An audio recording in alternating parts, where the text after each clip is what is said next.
Y vamos a hablar de el después, el turismo mirado después de la pandemia, ¿no?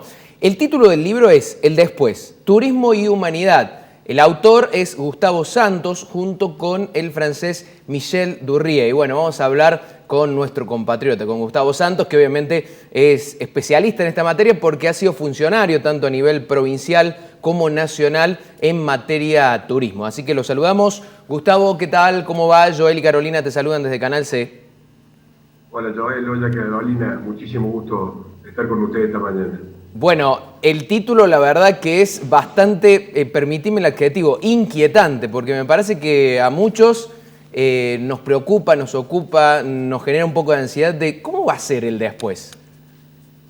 Bueno, sí, con mi amigo Michel Durrié, que es mi ex colega de Francia. Nosotros con Michel nos conocimos en la Organización Mundial de Turismo, yo representando a la Argentina en carácter de ministro de Turismo de la Nación, y él es el representante de Francia, el organismo que nuclea al turismo mundial. Nos reunimos, apenas comenzó este fenómeno de la pandemia, nos hablamos, tuvimos un intercambio y decidimos ponernos a reflexionar juntos sobre las consecuencias que podía tener esta pandemia para nuestro sector.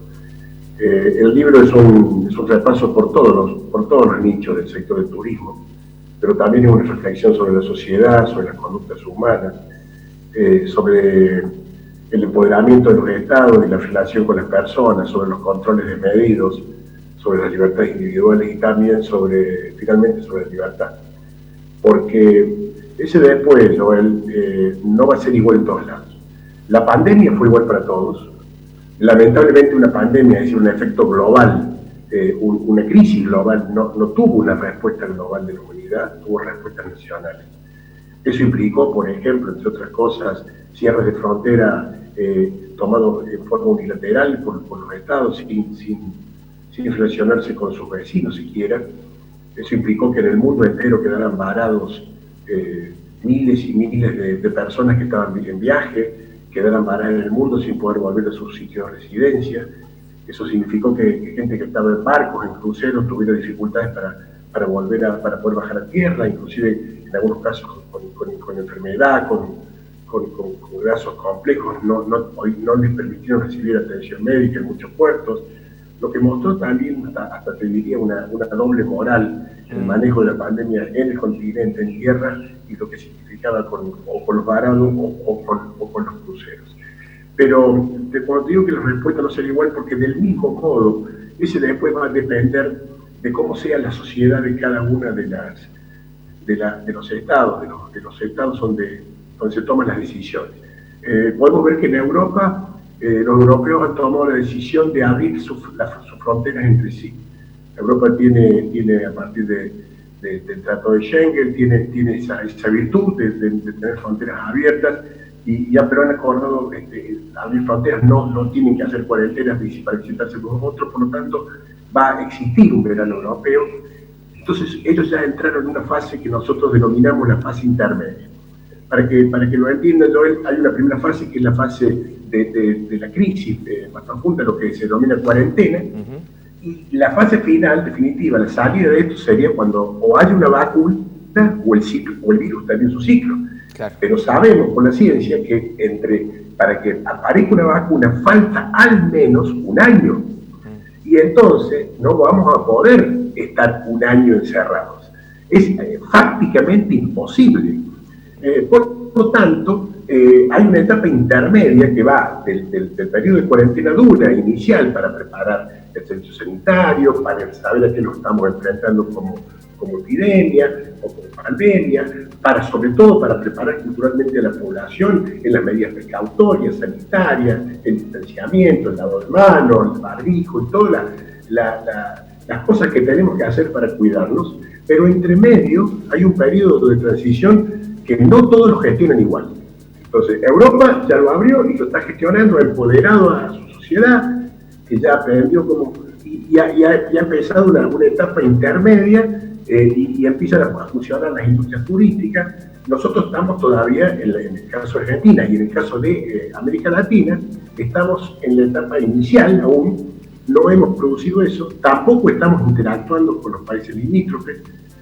Y mucho peor, vemos que hay crisis de tránsito entre nuestras fronteras, a veces entre nuestros límites interiores, inclusive entre provincias, y sobre todo, y a veces hasta entre ciudades. Por lo cual estamos en una etapa muy todavía muy precaria, y el sector es un sector dañado de forma total en el mundo entero, pero que necesita alguna certidumbre, algún rumbo, alguna visión de salida, porque esta incertidumbre está matando el sector del turismo. Gustavo, ¿qué tal? Buen mediodía. Carolina Biderman te saluda. Hoy nos desayunábamos con la noticia de que los hoteles de Córdoba, el 50% puntualmente, si continúan con esta situación, van a tener que cerrar. Bueno, en el marco de esta investigación también que han estado realizando para escribir este libro, bueno, han pensado sobre las alternativas a partir de las cuales justamente los hoteleros tienen que reinventarse para sobrevivir a esta crisis. Bueno, mira, en muchos casos, o en algunos casos al menos, pasó en Buenos Aires, por ejemplo, durante la primera etapa, la etapa dura de la cuarentena, como pasó mucho en el mundo, muchos de los hoteles fueron utilizados casi como centros sanitarios. Eran lugares donde los pasajeros que volvían hacían los 14 días de cuarentena previa y preventiva. Y esto pasó en varios países del mundo. Pero indudablemente, tanto la hotelería como el transporte, como los agentes de viaje, como todos los servicios que vinculan la gastronomía y todos los servicios que tienen que ver con el turismo. La cadena de valor del turismo es una cadena de valor gigantesca.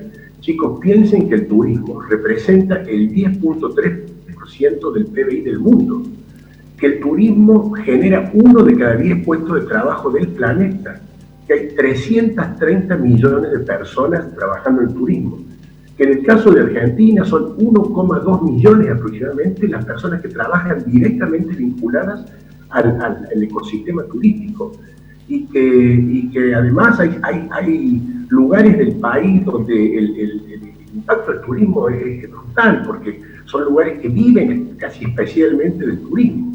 Con lo cual, el impacto es muy grande. También es un impacto muy grande para el ingreso de divisas a la Argentina. El turismo es el cuarto complejo exportador. Durante mi gestión, en el 2019, terminamos ingresando 5.800 millones de dólares por consumo turístico de extranjeros al país. Y ahí te das cuenta de lo que esto representa como daño para la Argentina. Eso hoy es prácticamente cero.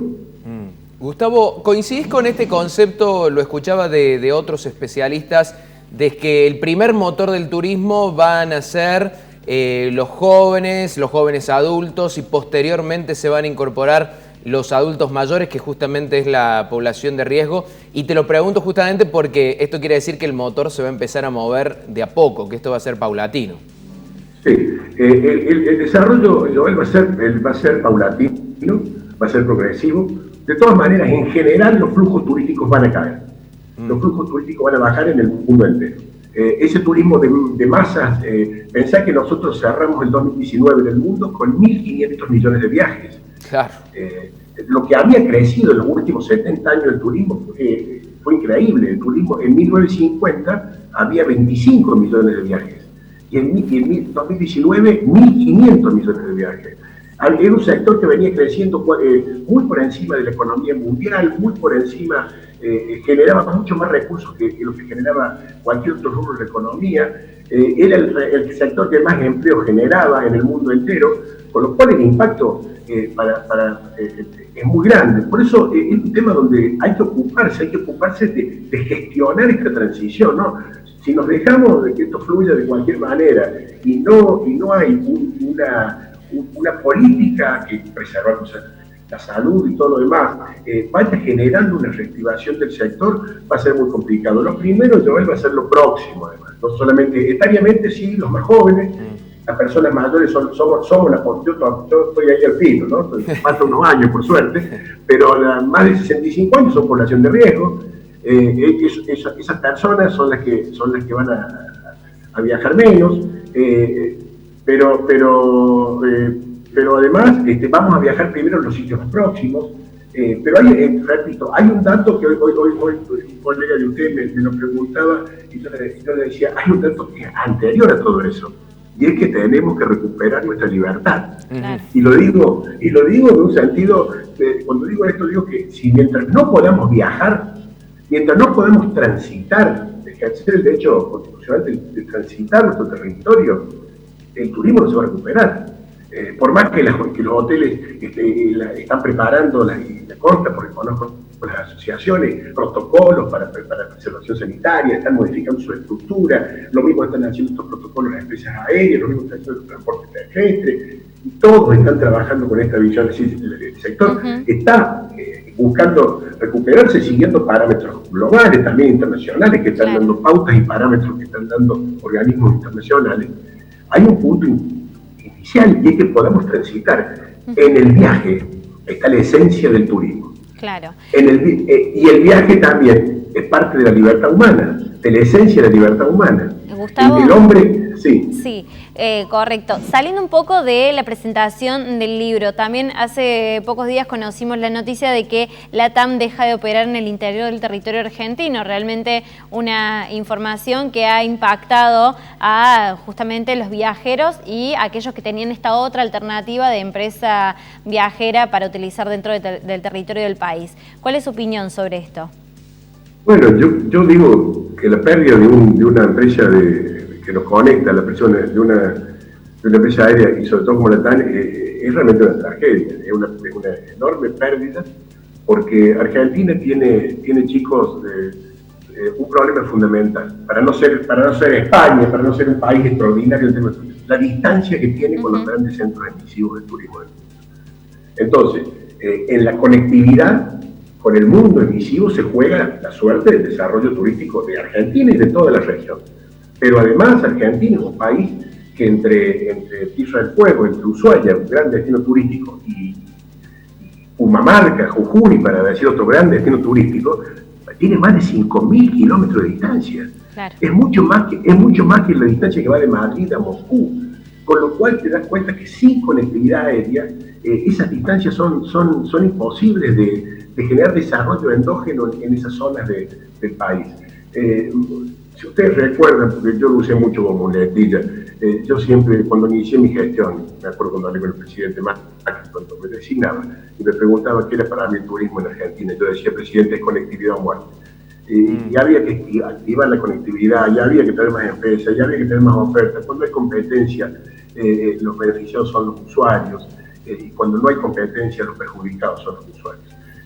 Así que, bueno, lamentablemente ya se fue Norwegian, ya se fue LATAM, y nos está quedando aerolíneas, y las dos low cost, Jetmar y Flybondi, y yo espero que se revise la política sobre el Palomar, porque si cierran el Palomar, las low cost también van a tener muchos y serios problemas y seguramente desaparezcan o dejen de volar con intensidad al país. Y eso sería definitivamente muy grave, porque quedaríamos con un monopolio que no va a alcanzar para conectar a la Argentina, porque no tiene ni siquiera la capacidad de infraestructura para hacerlo, pero que además tendrá precios que van a impactar enormemente en los costos de traslado de los argentinos por el país. Gustavo Santos, muchísimas gracias por estos minutos. Al contrario, chicos, muchas gracias, y simplemente decirles que el libro ya está en toda la librería de Córdoba y también por internet, así que los que estén interesados en este aporte que hemos hecho con Michelle, ahí estamos para servirlo. Muchas gracias por esta atención que han tenido conmigo.